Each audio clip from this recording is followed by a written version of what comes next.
I'm Danny Glover. The 2000 presidential election was a flashpoint event in American history that tested the integrity of our democratic system. On November 7th of that year, 100 million Americans voted for the 43rd President of the United States. But in an unexpected turn of events, the outcome hinged on the results in just one state, Florida.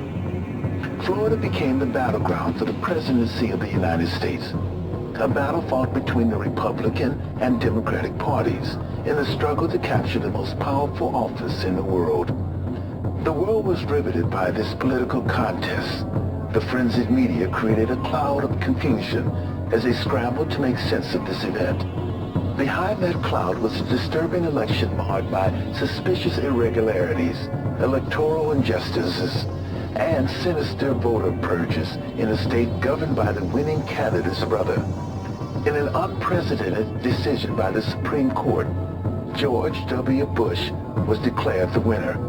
But the matter was not settled in the minds of millions of Americans who felt that the outcome was a grave injustice to our nation's political system.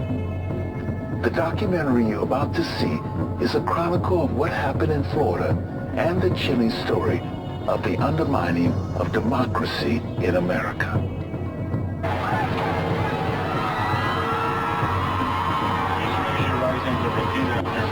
I, George Walker Bush, do solemnly swear on this stunning situation in Florida, where the Secretary of State says only 629 votes, 629 votes, several results. I am furious. They give me a ballot that's illegal. They put it on a machine that doesn't work. What is at stake is the integrity of our democracy, making sure that the will of the American people.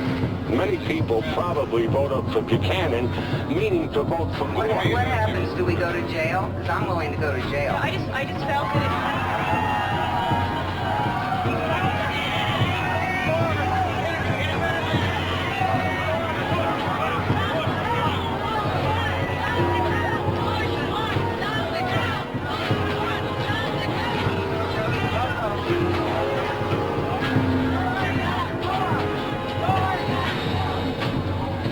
mass confusion at 7 o'clock when the polls opened. We knew that there was a problem because people were walking out of the polls distraught, calling their husbands, calling their wives, telling them to be careful. I'm a veteran of 1942 Marine Purple Heart. I'm entitled to my vote. They're just taking it away from me. Statewide, we had complaints of everything from police intimidation, police threatening people with tickets for loitering who happen to be standing in line. We've had reports of people being required to produce multiple pieces of identification when they have a valid voter registration card. There's no such requirement under Florida law. On election day, I got calls from a lot of people who complained that they had gone to vote and that the local precinct didn't have their name on the list. They said, I don't have my name there. Why my name is not there? So they sent me to see a clerk. There were no bilingual pollers. There were no bilingual translators. There was no one there. You know, the story of the 2000 presidential election is a multifaceted story that has to do with decision-making at a lot of different levels and inconsistencies in policies and in voting systems and technologies. But the story of the 2000 presidential election started long before Election Day.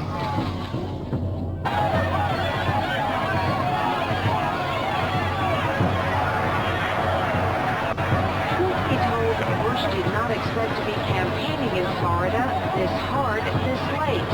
After all, Brother Jeb is the popular governor here. I told my brothers we were going to carry Florida for him. Is that going to be a truthful statement? It better be. Jeb Bush first ran for governor in 1994. During a debate, he was asked what he would do if elected for Florida's black community. And he gave a two-word answer, which was proved to be both accurate and prophetic. I mean, his answer was probably nothing. That answer galled the black community. Jeb Bush lost in 1994, but he won in 1998 with only 10% of the black vote. You've already beyond measure by asking me to lead Florida forward into a new one. It was asked, what he was going to do to reassure black voters. And he said, I guess I'm going to have to reach out to that community. And what he did was reach out and take away almost all the affirmative action programs in the state. Furious, the state's black leaders started to organize. We had one of the largest demonstrations ever in Tallahassee, the state capitol, protesting against Governor Jeb Bush's One Florida initiative. There is increased interest, and it's not going to end with this year.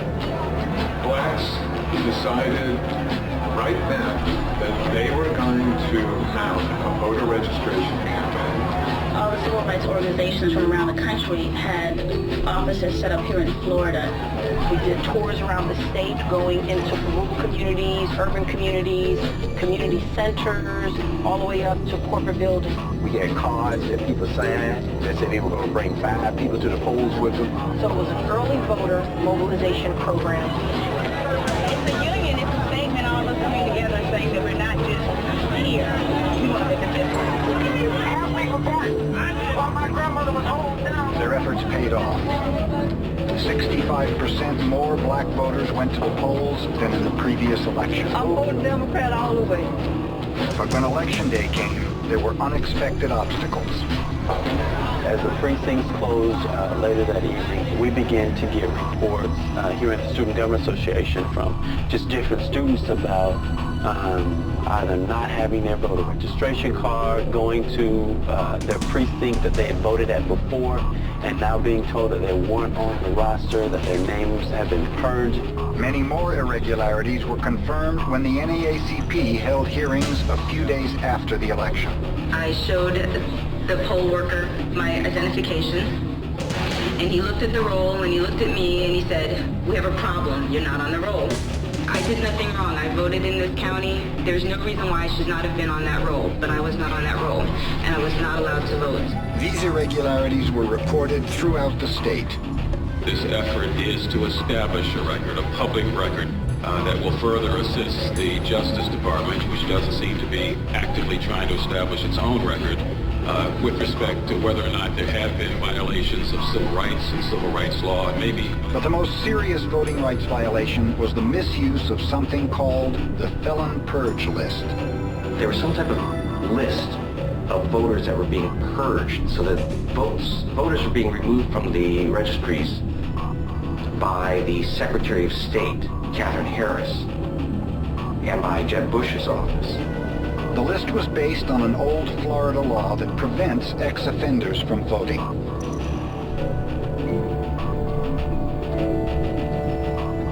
The law to deny ex-felons the ability to vote was written into the state constitution in 1868 by ex-Confederate soldiers who did it because they were being forced to allow blacks to vote by the federal government.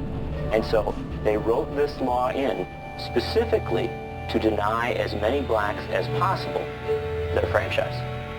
This law had only been enforced haphazardly, and then in 1998, to toughen this law, the Republican legislature called for a computerized central list of all ex-offenders in the state. It was Katherine Harris's job to ensure the implementation of this list. But there were problems. He came on the phone, he said, "Well, Mr. Wade, have you been to court yet?" I said, "Well, sure. I was a federal juror." And he said, "Oh no." He said, No. So you couldn't have been a federal juror. So why is that? He said, "Because we have you listed as a convicted felon." He said, "You've been purged from our roll." This man had never been arrested. The minister in the community.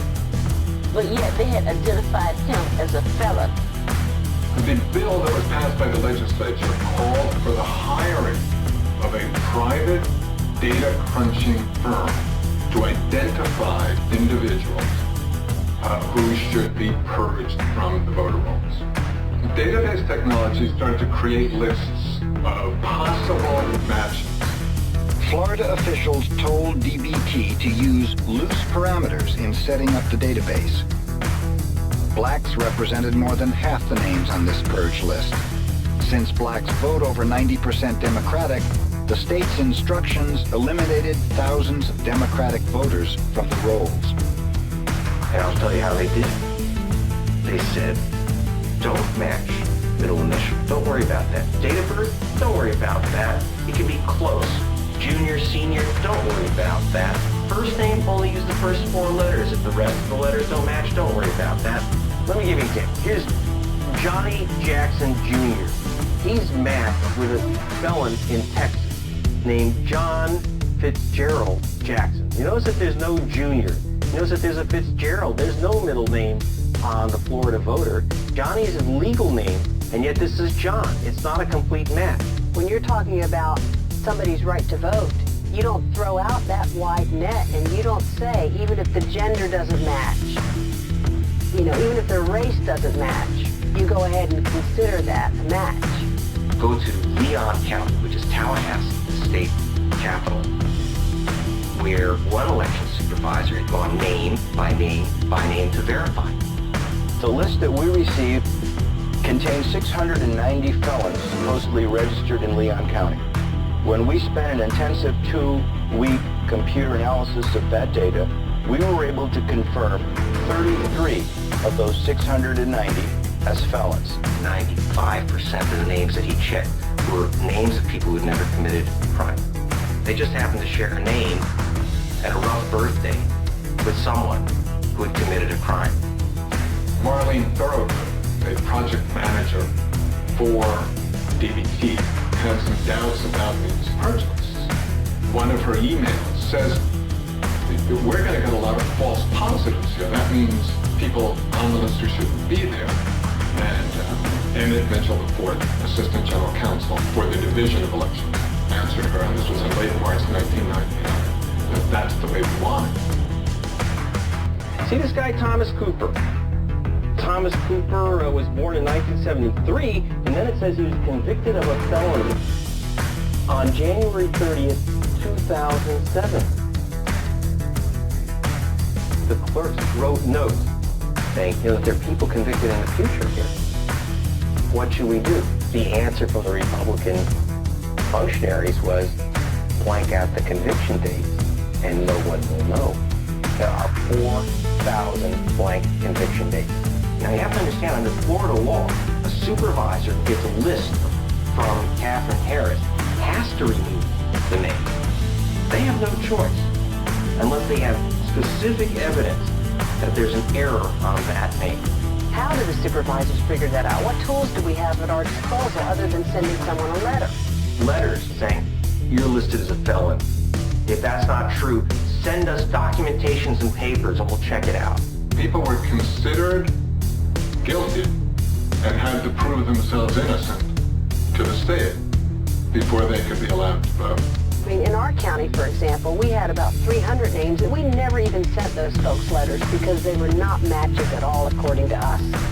We didn't even bother going down that road. And the names were vastly different. You're finding out, going county to county, finding out that at least 15% of the people removed from the voter rolls were innocent of any crime. That's 8,000 voters. Half of them are black. 93% of all black voters in Florida voted Al Gore. Well, you do the arithmetic, and there's the presidency.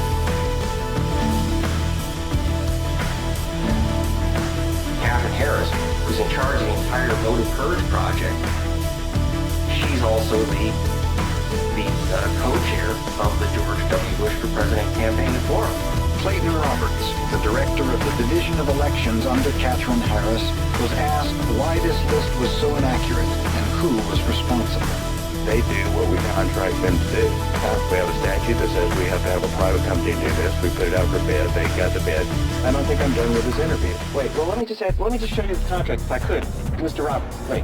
It says here, right in the contract, that the verification is supposed to be done by DBT, that you paid them $4 million. The state of Florida would not spend $100,000 and voter education.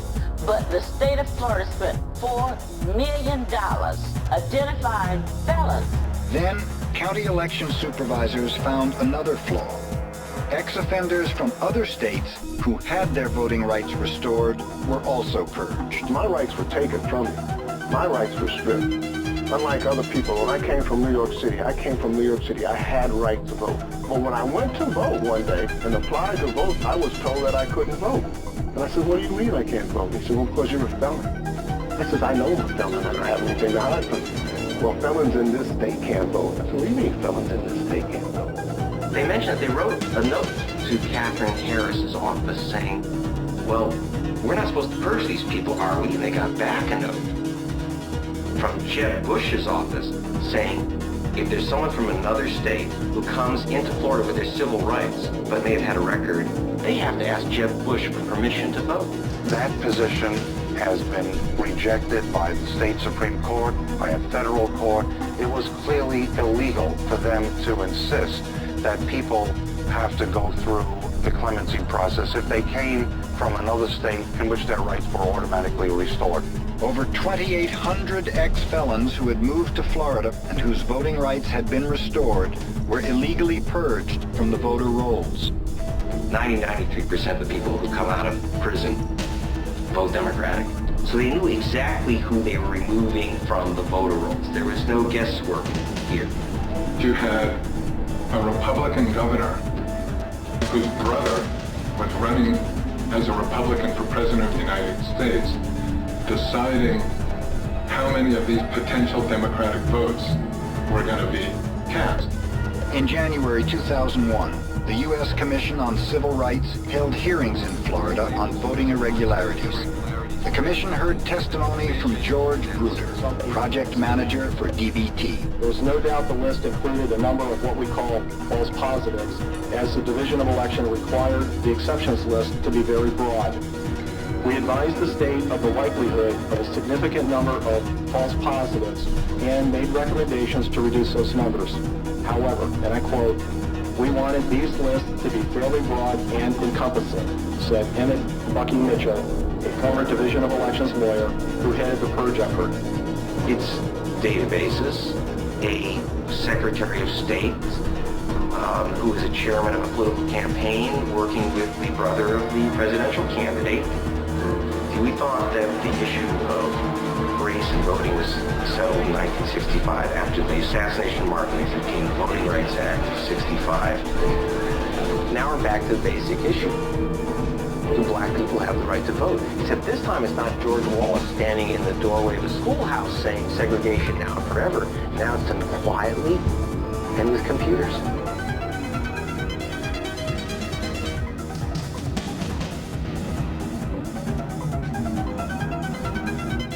I don't think anybody who went to bed last night could imagine waking up this morning and not knowing who the President of the United States. The morning after the election, a startling picture emerged. Al Gore is the winner of the national popular vote, but the state of Florida, whomever wins there, wins the White House. The margin was so narrow, the Miami Herald prepared 3 versions of the morning paper. The Daily Mail, President who, it says. Out of more than 6 million ballots cast, Bush was ahead by just over 1,700 votes, less than 3/100ths of a percentage point.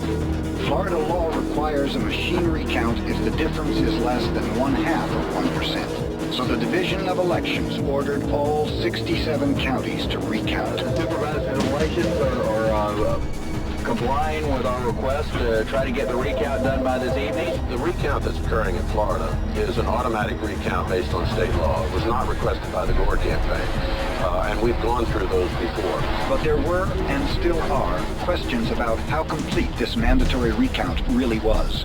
To this day, there has not been a true statewide recount as mandated by state law. A lot of counties just kept their original numbers or just double-checked one machine to make sure one machine didn't work. Even with this partial recount, George Bush's lead started to shrink. The initial election night result had Bush ahead of Gore by a little over 1,700 votes. By the time the machine recount was completed, that margin was 350 votes. So it became clear that the numbers were changing to Gore's favor. Officials from both campaigns immediately flew to Florida. The stakes are high, and the circumstances demand responsibility by both political parties to ensure that there is not the slightest appearance of a conflict of interest. I have chosen to recuse myself from serving on the Elections Canvassing Commission. Florida law requires that my replacement on the commission be appointed by the director of the Division of Elections in the Department of State. After the election, Jeb Bush was highly active, hustling in every way to set the stage for the recount because he knew there would be a recount. In the middle of the night, on election night, his legal counsel stepped down as legal counsel for the governor's office and went to work for the Bush campaign, as did a number of other aides in his office, key aides who moved over instantaneously to the Bush campaign. They contacted all of the Bush political apparatus around the entire state of Florida and said, your job, the governor says your job is to deliver for this campaign. After the machine recount, officials revealed that thousands of ballots did not register a vote for president at all, with Al Gore trailing by only 357 votes. Those unread ballots became crucial. And I was amazed to hear that there were about 175,000 ballots in the state of Florida that the machines had not read, either undervotes or overvotes. And I thought to myself, and I think a lot of us thought, okay, well, let's find out who won those. Some of these ballots were rejected because of malfunctioning voting machines. People could not punch all the way through the ballots. The machines in Palm Beach County had not been cleaned out for 2 years. And there's no way that you can punch through.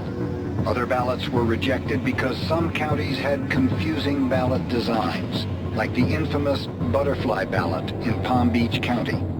I know that Bush is first on the ballot, and I know that Gore will be second, because there's his name second. So I pressed the hole for second. Then, realizing my error, I pressed the hole for Gore. Looking at the ballot laid out incorrectly, I voted incorrectly. The arrow went to a place between two holes. We had about 19,100 overvotes. That's what an overvote is, a double punch. What a lot of people don't know is that many counties in Florida had something called the caterpillar ballot. That was where the names moved like a caterpillar from row to row. At the same time, people are told to vote on every page. If you voted on every page, your ballot would be void because on 2 pages, we had presidential candidates. On November the 10th, they announced that Duval County was throwing out 27,000 votes. 16,000 of them was in precincts that vote 98% Democratic. Although the machines could not read these ballots, very often the voter's intention could be determined by manual examination. So the Democrats requested a manual recount of these ballots. It is wrong, simply wrong, and I would submit not fair to say, as our opponents do over and over, that these votes have never been counted. They've been counted just like all of the other non-votes. The only 4 counties which hand counts were requested were counties where there was real anomalies that showed up, real irregularities. The Gore campaign petitioned 4 counties for manual recounts. They picked counties which had reported numerous irregularities on Election Day, counties which were heavily Democratic: Miami-Dade, Broward, Palm Beach, and Volusia. What is at stake is the integrity of our democracy, making sure that the will of the American people is expressed and accurately received. This is ballot 1. The manual recounts in the 4 counties began, but the Gore campaign never requested a statewide manual recount of all 175,000 unread ballots.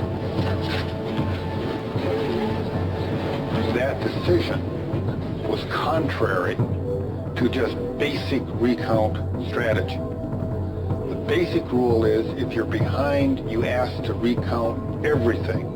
There are other options that we have before us, and we're going to hold on to those options for the present time. The early decision not to go for an across-the-board recount of everything. In a very real way, limited the options that would be available at a subsequent date. More important than whether or not it achieved its political ends is the fact that he was rhetorically saying count every vote, and he was not trying to count every vote. I mean, we went through this long discussion about whether these ballots, both overvotes and undervotes, should be reviewed or not. But Florida law, I think, dictated that they should be looked at. Ballot 67 is a vote for Gore. A canvassing board may not reject a ballot where the intent is clear. To reject a ballot, you must first look at it. You can't just throw it out because it didn't go through the machine. The law is clear. And damaged ballots must be reviewed by the canvassing board. And those that are marked improperly. It's a big task, but the law is clear.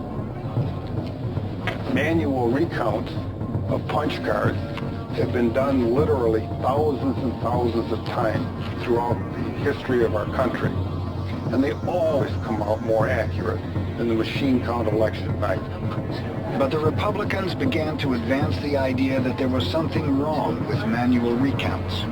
The nation has left manual counting in favor of machine counting because it is less subject to human error and potential mischief. The state of Texas recently enacted a law signed by Governor Bush providing for a hand count as the best way to reach an accurate result in certain disputed situations.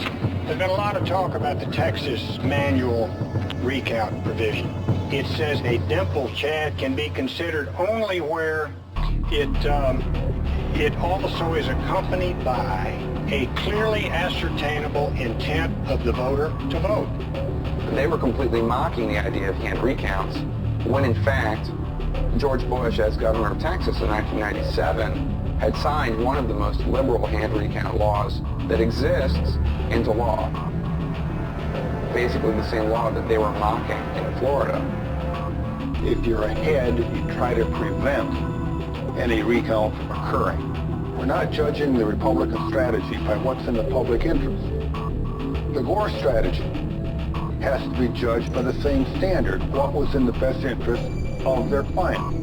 Brushing aside the manual recounts, George Bush began planning his transition team to the White House. Then the Republicans launched a campaign to discredit the standards used to assess the ballots. To suggest just bumping it is a vote, just touching it is a vote, is a manifest injustice. What's going on upstairs is theater. Democrats are sitting very quietly watching this count proceed while the Republicans are doing their best to make sure that we do not get a full count. We have people bending ballots. We have Chad starting to fall out on the tables over there. That's absolutely false. It is a very calm process. Nothing like that is happening whatsoever. So they now argue that a punch card vote should count even if there appears to be only an indentation. This, of course, is the famous dimple Chad. You can't make a dimple by mistake. You make it because the equipment fails you. And that's pretty clear. What we had argued was that the voter intent rule that's probably most reflective by, oddly enough, the Texas statute that George Bush signed into law is what should have prevailed in Florida. It says you look at the totality of the ballot. I mean, any analysis, any examination of those ballots through a completely legitimate method of a recount, which happens all the time in America, any examination of those ballots shows that there are some votes there. As the recounts continued, the Republicans carried their battle to federal court. And therefore, this morning, we have asked that the United States District Court for the Southern District of Florida. They wanted this in federal court. They did not want this in state court. Federal courts are known to be more conservative, and state courts, especially in Florida, are known to be more liberal. While the courts considered the Republican lawsuit, Secretary of State Harris announced that there would be no extension of the deadline to certify the election. That deadline is November 17th, 2000. Katherine Harris was a very smart political operative who had aggressively been trying to position herself to be a player in Florida and national politics. She had played a very, very active role in the Bush campaign. I'd gone up to New Hampshire during the New Hampshire primary to campaign for him, which a lot of elections officials in the state were really surprised at, because she's the chief elections officer of the state. This is the woman who Florida was counting on for fair and impartial leadership during this recount. The Democrats asked a Florida court for an extension of the deadline, but were denied. The judge told Harris that she could reject the manual recounts, but would have to have a good reason. Harris promptly asked the counties to justify their manual recounts. County officials replied immediately, and Harris responded. I've decided it is my duty, under Florida law, to exercise my discretion in denying these requested amendments. Palm Beach County was furious. This board has now been mandated by the Chief Election Officer of the state of Florida not to count the votes of the people of Palm Beach County. You have a binding opinion from the Division of Elections.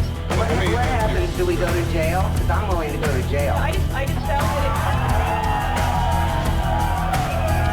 The Democrats appealed to the Florida Supreme Court.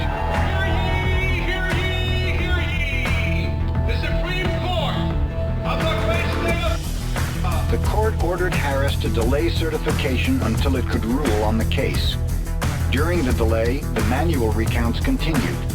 Both Democratic and Republican observers sat and watched the counting of each ballot, but the two camps fought over the process. There's never been a uniform standard from the very beginning that's lasted all the way through when it comes to talking about which of these ballots are going to be counted and which ones are not. It is obvious that you know that you can't get this election any other way. So what are we going to do, recount all of these votes again? You've told these lawyers to go bring you more votes. And I assume we're going to keep bringing them to you until such time as you've got 1,000 votes. I think that's what you're looking for. All right, Mr. Scherer, you're out of line. Okay? Okay? And we'll go ahead and recess. I'll ask the deputies to clear the courtroom, and Mr. Scherer is not welcome back in this room. He can watch the proceedings from outside. They did everything they could to slow it down. There's one point in time I remember that Bill Scherer, the Republican lead counsel, came into the canvassing board and just leveled a bunch of false accusations at the canvassing board about how they were counting the votes, and he served subpoenas on them, and they had to shut down the counting temporarily because the canvassing board members had to run to court to go appear before the judge to talk about whether or not we were eating chads. As the deadline approached, Republicans turned their attention to another arena, the overseas absentee ballot. We're 1,000 miles here away in Kosovo, and our absentee ballots, it could come down to our absentee ballots making the vote. It's really kind of an exciting time for us. It makes the military, all of us here, pretty much feel like we can make the election. According to Florida law, absentee ballots must be postmarked or signed and dated by Election Day. Democrats sought to disqualify ballots which did not follow these rules. What is this one, Chair? Yeah, here. APL, December. Not even December yet. a targeted effort by the Democratic Party sought to throw out as many as a third of the overseas absentee ballots received since Election Day. Many of them, the votes of the men and women of our United States Armed Forces who are serving the cause of freedom throughout the world. The rules that we try to impart to our people were the rules for everybody, civilians and military. It became the military can vote no matter what. And that was the chant that was picked up by the Republican lawyers subsequently, and that's how they were able, in my view, to browbeat canvassing boards around the state into accepting votes that were illegal as hell. There were widespread counties that counted ballots that were patently not legal, because they were postmarked after the election. But they were from people who weren't even registered to vote in the county. A New York Times investigation found 680 illegal absentee ballots included in the official results certified by Katherine Harris. And only the performance that the boost he got from the absentee overseas ballots that were certified 10 days later, that's where he got his official margin of 537 votes. The Democrats lost votes to this Republican strategy, but they received good news on the legal front. The Florida Supreme Court moved the deadline for the hand recount to November 26th. Republicans immediately appealed to the United States Supreme Court and stepped up pressure on the local election boards.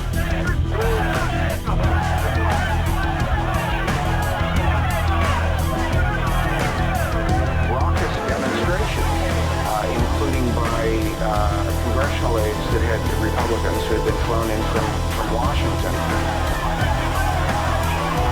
There became this pounding on the doors and really kind of a Republican mini riot. In Miami, the demonstration was led by Republican staffers.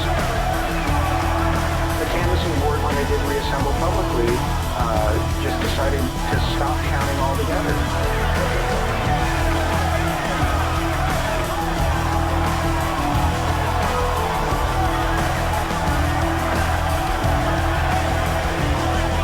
Broward County recount faced similar pressures.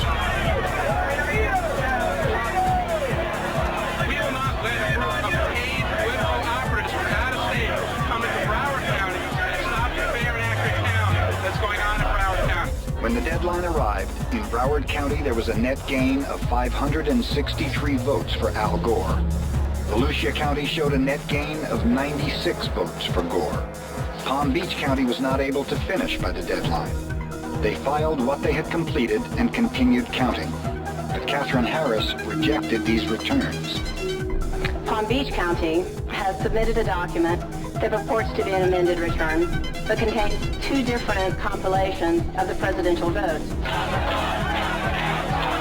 The Miami-Dade recount had been shut down, so no returns were filed.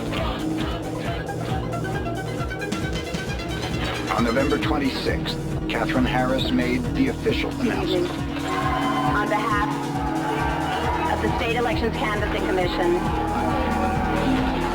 and in accordance with the laws of the state of Florida, I hereby declare Governor George W. Bush the winner of Florida's 25 electoral votes for the President of the United States.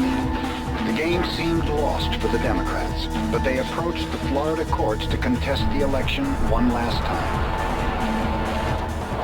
Then, a stunning announcement. By a vote of 4-3, the majority of the court has reversed the decision of the trial court in part. The circuit court shall order a manual recount of all undervotes in any Florida county where such a recount has not yet occurred. We have no alternative other than to appeal once again to the Supreme Court of the United States for relief. We have already put in motion the process to do that. That recounting started on the morning of December the 9th at 8 a.m. 3 hours later, the United States Supreme Court granted an emergency stay, stopping the recount ordered by the Florida Supreme Court. We look up to the United States Supreme Court as a revered institution like no other. And if we can't rely on them to be above the fray, to be above politics, whom can we rely on?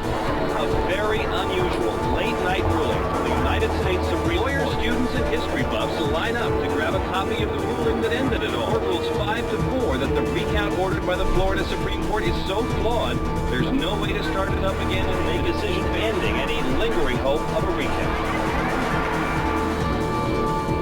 The Supreme Court's a political institution, and we should be clear about that. Politics is inextricably bound up with the interpretation of the law. There's no use in pretending as if most of the time the Supreme Court acts like judges, and in this one case they acted like politicians. No, politics is always part of what they do. They based their ruling on the allegation that in Florida, because there was a lack of a uniform standard of counting votes, this violated the Equal Protection Clause of the 14th Amendment to the United States Constitution. If one applied the standard that the court wanted to use, it would probably invalidate all the elections in the country. You couldn't take them seriously in that. The notion that all voters should have their vote count equally would, for instance, mean that if different voting machines operate differently, then a state couldn't have different voting machines in different precincts. All states do that. The United States Supreme Court also ignored long-standing Florida court rulings, which permit hand recounts. The Florida courts had for 75 years had a governing principle that the intent of the voter prevails over technicalities. Saying that the votes denied to... And that's been Florida law 75 years. The Supreme Court simply ignored it. They didn't quote that provision of Florida law. They made believe it didn't exist. The dissenting U.S. Supreme Court justices, all four of them, said, if you're really serious about the fact that there's an equal protection violation here, and we don't want that, we want a uniform standard, there's a very simple solution. Send the case back to the Florida Supreme Court with instructions to come up with a uniform standard and then continue the vote for 6 more days. The court majority then ruled that their decision would apply only to the Bush versus Gore case. The Supreme Court turned a blind eye to the actual disenfranchisement of tens of thousands of voters in Florida and said, we're going to use equal protection to freeze the voting because the pregnant chads might be treated differently in one county than in another. It's got nothing to do with anything that would actually benefit people. Legal scholars say this is probably the first time in the 210-year history of the United States Supreme Court that the court limited its ruling to the case in front of it. They knew that if that ruling were applied elsewhere, it would invalidate elections throughout the entire country. So what did they do? They said, we'll solve the problem. We'll apply it only to this case right here. The U.S. Supreme Court has precise rules on when a judge should take himself or herself off a case. Antonin Scalia's 2 sons both worked for law firms that had represented the Bush campaign in the recount process. After the recount process, one of the sons received a top-level appointment by the Bush administration to be the legal counsel for the Labor Department. It is unreasonable to suggest that Antonin Scalia did not understand those potential advantages. It is equally unreasonable to suggest that Clarence Thomas, whose wife had the role of reviewing resumes for potential Bush appointees, it is unreasonable to suggest that he couldn't have recognized that there was a clear conflict there, that his wife's role would be enhanced, advantaged by a Bush victory. Justice Sandra Day O'Connor, she said in front of witnesses that she was very, very upset. She said this is terrible when the projections were that Gore would win the election. Her husband explained to the crowd that it was terrible because she wanted to retire and would only retire if a Republican could name her successor. The 4 justices who opposed the majority each wrote a dissenting opinion. The most forceful was Justice Stevens, who wrote, although we may never know with complete certainty the identity of the winner of this year's presidential election, the identity of the loser is perfectly clear. It is the nation's confidence in the judge as an impartial guardian of the rule of law. In November 2001, a media consortium which included the Washington Post, Orlando Sentinel, New York Times, and Los Angeles Times released the results of a thorough analysis of Florida's unread ballots. Based on what is marked on the ballots, if you look at every ballot, it would indicate that more people voted for Gore.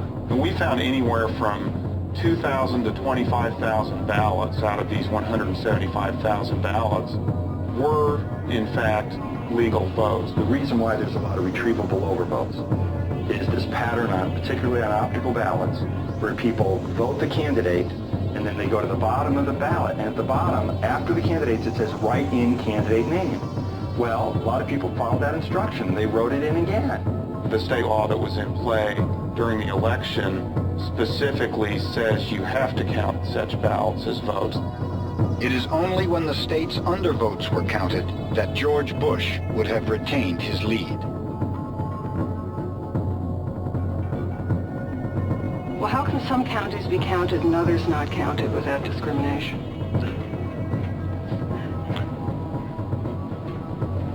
I don't think that they can, but there are some counties where the supervisors have interpreted the statutes to not require a machine recount in that automatic machine recount. The people who commit a kind of voter fraud regularly in American elections are the people who run those elections.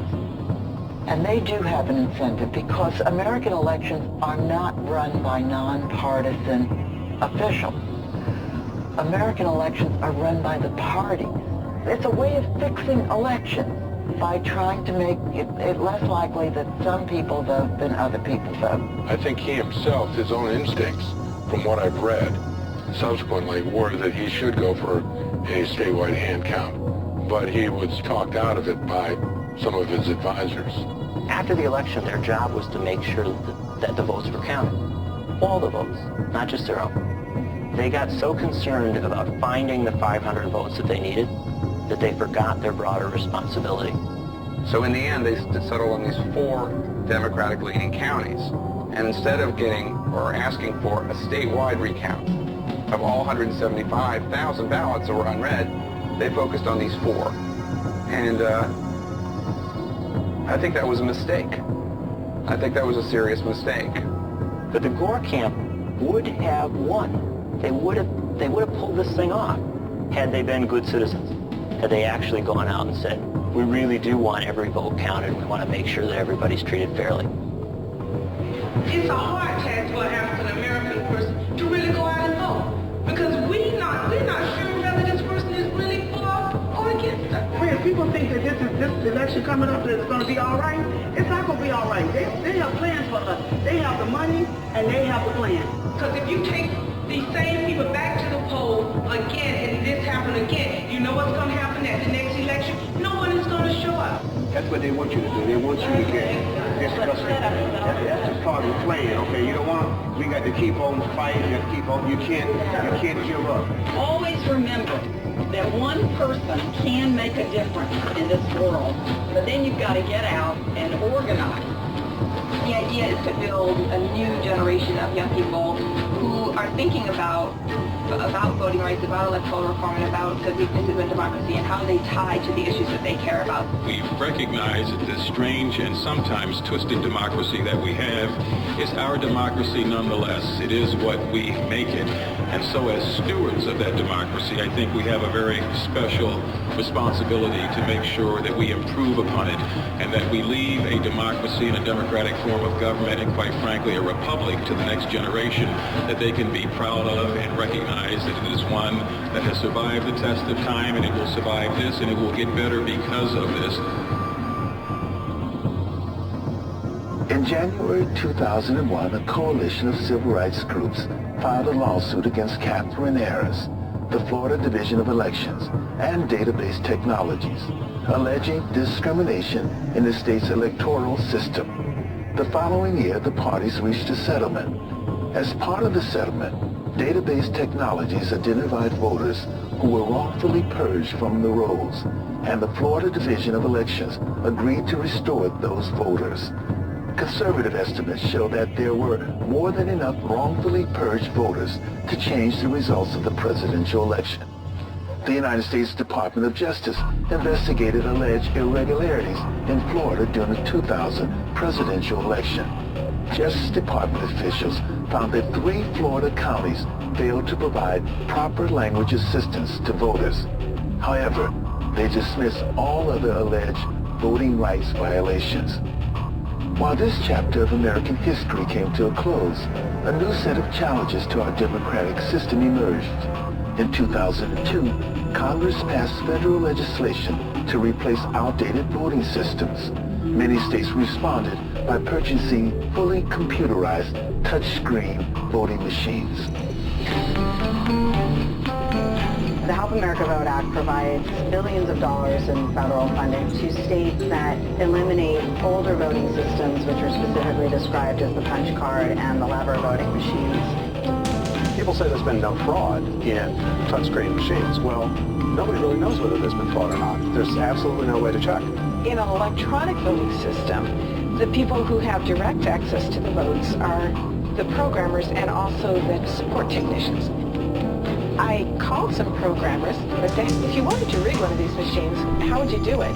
And they would tell me how you would go about it precisely. And these were people who had worked with the machines.